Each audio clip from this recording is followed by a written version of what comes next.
Hey guys, what's up everyone? Welcome back to the channel. This is Shivam Dwivedi and you are watching Economics Easy है। दोस्तों आज हम chapter number 5 में एक topic पढ़ने वाले हैं जिसका नाम है नेशनल डेवलपमेंट काउंसिल। मतलब आज की इस वीडियो के अंदर ज़्यादा लंबी नहीं आएगी, छोटी सी वीडियो बनेगी और आज हम पढ़ेंगे नेशनल डेवलपमेंट काउंसिल क्या होता है और ये बहुत ही इंपॉर्टेंट है। मतलब प्लानिंग कमीशन जैसा हमने लास्ट क्लास में पढ़ा था, ये उसी का एडवांस वर्जन है, आप ऐसे समझो।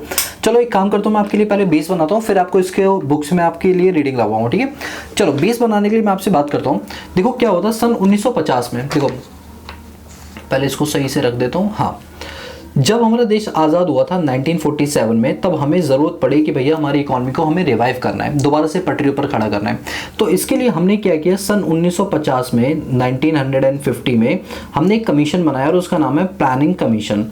असल में प्लानिंग कमीशन का जो काम था वो सेंट्रलाइज लेवल पे था। अब आपको सर सेंट्रलाइज लेवल का मतलब क्या होता है? सेंट्रलाइज लेवल का मतलब होता है कि इसमें सारा का सारा जो काम होगा वो सेंट्रल गवर्नमेंट करेगी। मतलब सेंट्रल गवर्नमेंट देखेगी कि किन सेक्टर पे किस चीज़ की ज़रूरत है, कैसे उसको ऑर्गेनाइज करना है, कैसे उसका एग्जीक्यूशन करना है, वो सारा काम कौन करेगी? सेंट्रल गवर्नमेंट करेगी। स्टेट गवर्नमेंट की कोई इंटरवेंशन नहीं होगी। लेकिन जैसे जैसे टाइम बढ़ता गया हमें ऐसा फील होने लगा कि स्टेट गवर्नमेंट्स भी अपना बोलबाला चाहती हैं। स्टेट गवर्नमेंट कहती हैं कि हमें अपनी पर्टिकुलर स्टेट के बारे में पता है कि क्या प्रॉब्लम चल रही है, क्या नहीं चल रही है। अगर आप अपने अकॉर्डिंगली प्लान बनाओगे तो उसका जो एक्यूरेसी है वो 100% सॉल्व नहीं हो पाएगी। तो ऐसे में जवाहरलाल नेहरू को भी लगा हाँ बात बिल्कुल सही है।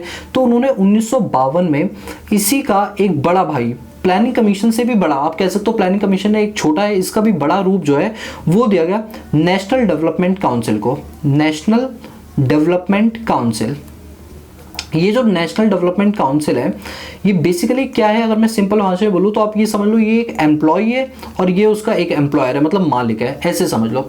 इसको इससे कहीं ज़्यादा पावर दी गई नेशनल डेवलपमेंट काउंसिल को।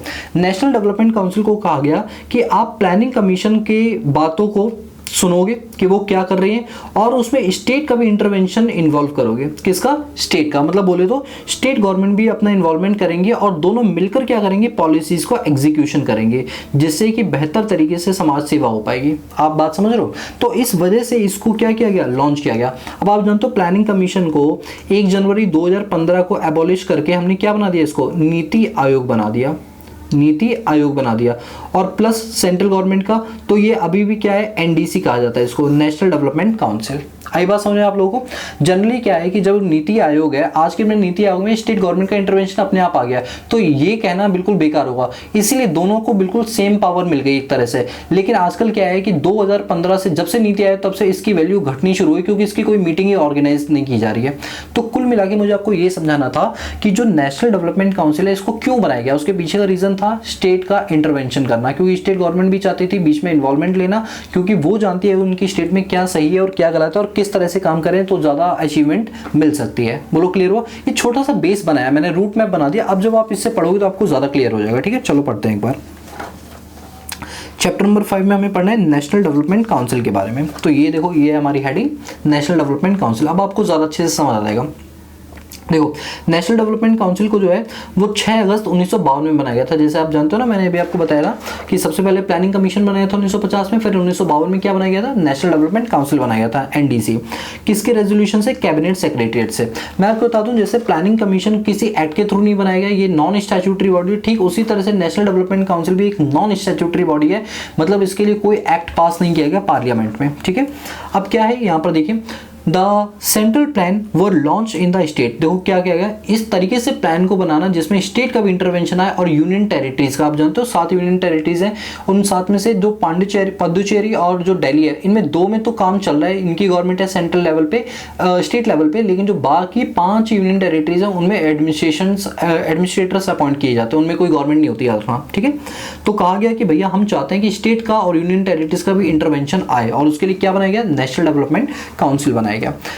असल में नेशनल डेवलपमेंट काउंसिल क्या चाहता था? फेडरल सिस्टम चाहता था। फेडरल का मतलब है एक आजादी चाहता था कि वो भी अपनी बात को रख सके, स्टेट गवर्नमेंट भी अपनी बात को रख सके, वो भी अपनी सहमति दे सके। और उसने जो सेंट्रलाइज सिस्टम है इसको क्या कर दिया? खत्म कर दिया और उसको कहीं ना कहीं थोड़ा सा डिसेंट्रलाइज कर दिया, ठीक है। क्या कर दिया बताओ?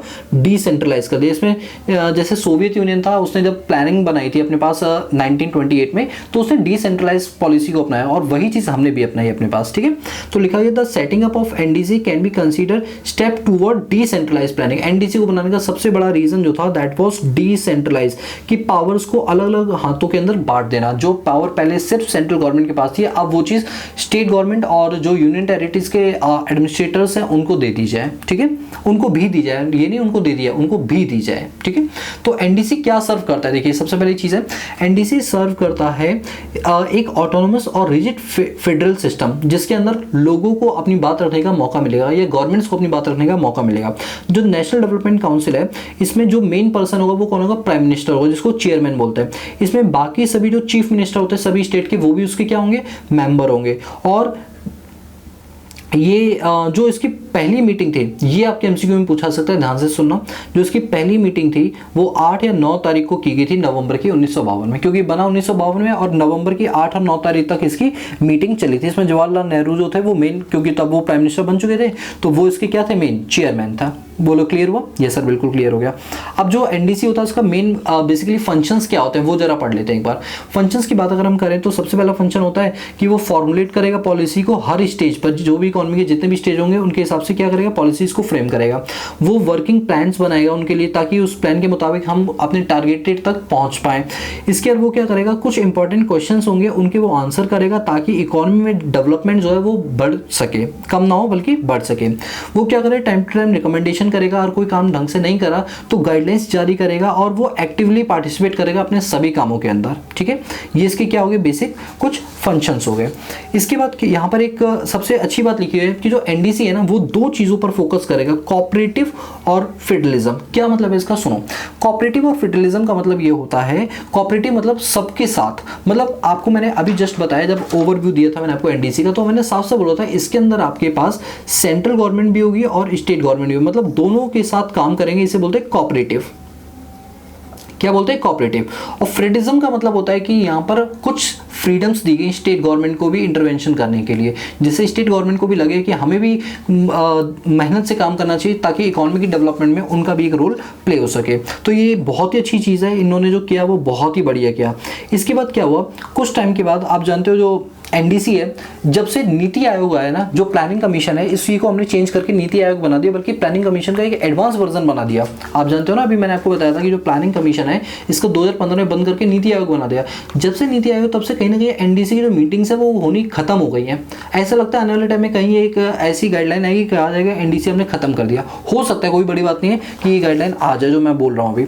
तो वही यहाँ पर लिखा है, जो एनडीसी है इसकी जो लास्ट मीटिंग है वो 97वीं मीटिंग थी, जो कब हुई थी, दिसंबर 2012 में। आप देख लो, दिसंबर 2012 से कोई मीटिंग, 2021 हो रही है, 2021-22 में कोई मीटिंग अभी तक नहीं हुई है। तो इतनी सालें हो गई हैं जो मीटिंग नहीं हुई है, ठीक है। तो एनडीसी जो है उसकी 97वीं मीटिंग हुई थी दिसंबर 2012 में, और ये क्या करता है, थिंक टैंक का काम करता है, सोचने का काम करता है। और अब ये काम किसने ले लिया, नीति आयोग ने ले लिया। अब ये काम किसने ले लिया, नीति आयोग। आप भी मेरे पॉइंट को समझ गए जो मैं बोलना चाहता हूँ, कि अब जो एनडीसी है इसका कोई वैल्यू नहीं रहेगी। अब मैं बताऊँ क्यों नहीं वैल्यू रहेगी। देखो, बेसिकली हमने एनडीसी को 1952 में क्यों खोला, ताकि स्टेट गवर्नमेंट का भी इंटरवेंशन हो पाए। अब जब नीति आयोग आया तो नीति आयोग ने भी स्टेट गवर्नमेंट को इंटरवेंशन दे दी, तो अल्टीमेटली जो ये काम कर रहा है उससे कहीं ज्यादा काम तो नीति आयोग कर रहा है, तो हमें इसकी जरूरत क्यों पड़ेगी, तो हम फालतू में मीटिंग इसकी क्यों करें। तो हो सकता है अभी गवर्नमेंट का इतना टाइम नहीं है, लेकिन आने वाले टाइम के अंदर गवर्नमेंट उसकी मीटिंग को रद्द कर दे और बोल दे कि भैया अब मीटिंग नहीं होगी, इसको हम खत्म करते। वैसे भी कोई पार्लियामेंट्री तो है नहीं, वो नॉन स्टैट्यूटरी बॉडी है, तो उसको खत्म करने में कोई ज्यादा खासा टाइम भी नहीं लगेगा। तो हो सकता है आने वाले टाइम में ऐसा कुछ हो जाए। तो अल्टीमेटली आपने जो चीजें सीखी, आपको याद होगा लास्ट क्लास में हमने प्लानिंग कमीशन के बारे में पढ़ा था और एनडीसी के बारे में हमने आज पढ़ लिया। तो आपको दोनों में डिफरेंस समझ आया। आप ये समझ लो कि जो एनडीसी है ना, जैसे ये आपका पीसी है, पीसी बोलो तो प्लानिंग कमीशन, उसका स्कोप इतना है, तो एनडीसी का स्कोप इतना ज्यादा है एनडीसी। और जो आज एनडीसी का स्कोप है, सेम स्कोप आप नीति आयोग को दे दिया गया। तो कहा जाता है कि हम दो चीजें क्यों रखें साथ में, अभी कोई कह नहीं रहा, लेकिन जो इकोनॉमिस्ट है और जो हम लोग जब पढ़ते हैं तो हमें भी देखो एनालिसिस करना आता है, हम लोग भी समझ जाते हैं कि नीति आयोग ही आगे जाके बढ़ने वाला है, इसको अभी हम गिरा देंगे कुछ टाइम बाद, ठीक है। चलो, फिलहाल हमारा मुद्दा ये नहीं था एनालिसिस करना, हमारा मुद्दा था एनडीसी के बारे में पढ़ना, जो हमने पढ़ लिया। तो आज का जो टारगेट था, मैंने आपको बोला था आज हम एनडीसी को डिटेल में डिस्कस कर लेंगे, वो हमने कर लिया। कोई ज्यादा लंबा चौड़ा टॉपिक नहीं था, एक छोटा सा टॉपिक था। तो ये लो हमारा आज का ये टॉपिक जो है नेशनल डेवलपमेंट काउंसिल, ये भी पूरा होता है, ठीक है दोस्तों। अगर आप हमारे और भी कोर्सेज को देखना चाहते हैं, एनरोल करना चाहते हैं, तो हमारी मोबाइल एप्लीकेशन है इकोनॉमिक्स ईजी, जिसको आप गूगल प्ले स्टोर से डाउनलोड कर सकते हैं। आप वहां जाके भी डिफरेंट कोर्सेज हैं उनको ले सकते हैं अपने जरूरत के अकॉर्डिंग। कोई दिक्कत हो तो डिस्क्रिप्शन बॉक्स में मैंने मोबाइल नंबर दिया हुआ है, हमारे कोऑर्डिनेटर्स उठाएंगे, आप उनसे बात करके अपनी प्रॉब्लम का सोल्यूशन ले सकते हो। और दोस्तों अगर आपको ये वीडियो पसंद आई तो प्लीज़ लाइक शेयर सब्सक्राइब जरूर कर देना और दोस्तों के साथ शेयर जरूर करना, क्योंकि इससे हमें बहुत मोटिवेशन मिलती है अगर आप इस तरह से हमारा साथ देते हैं तो। ठीक है दोस्तों, अब हम मिलते हैं नेक्स्ट क्लास में एक नए टॉपिक के साथ, एक नई कड़ी के साथ। तब तक के लिए पीस आउट।